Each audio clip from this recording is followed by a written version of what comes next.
It's 2018. Derrick Rose walks off the court in tears after dropping 50 points against the Utah Jazz, a career high. But those weren't just tears of joy. They were the release of years of pain, doubt, and perseverance. Because for Derrick Rose, that night meant far more than a number on the scoreboard. It was redemption. Flashback to 2008. The Chicago Bulls select hometown hero Derrick Rose with the first overall pick in the NBA draft. The city that once worshipped Michael Jordan was desperate for a new face, someone to lift them back to greatness. And in Rose, they found that hope. Rose wasted no time proving he belonged. Explosive, fearless, and lightning quick, he dazzled the league and earned the Rookie of the Year award, beating out a talented draft class. It was clear the Bulls had found their new superstar. With his blazing speed and acrobatic finishes, Rose led the Bulls to the playoffs and brought excitement back to Chicago. He played with a mix of power and grace rarely seen at his position, a point guard who attacked like a shooting guard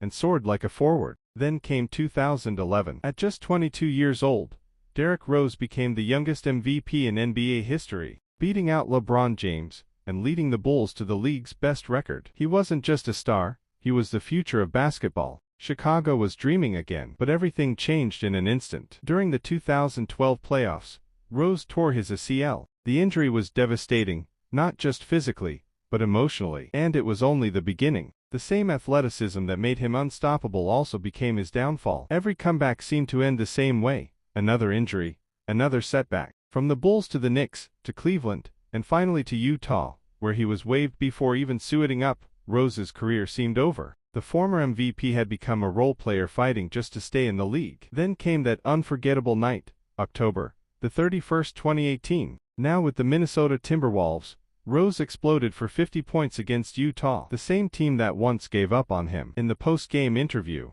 tears streamed down his face. He said softly, "I worked my ass off, bro. It wasn't just about scoring, it was about surviving." That game represented every hour of rehab, every doubt, every moment he was counted out. Derrick Rose's story isn't just about basketball, it's about resilience. From MVP to journeyman, from superstar to survivor, Rose showed the world that greatness isn't only about how high you rise, but how many times you stand back up after you fall. And no matter where his journey ends, Derrick Rose will always be a Chicago legend. One day, his #1 jersey will hang in the rafters, a reminder of the time he brought hope back to the Windy City and put the Chicago Bulls back on the NBA map.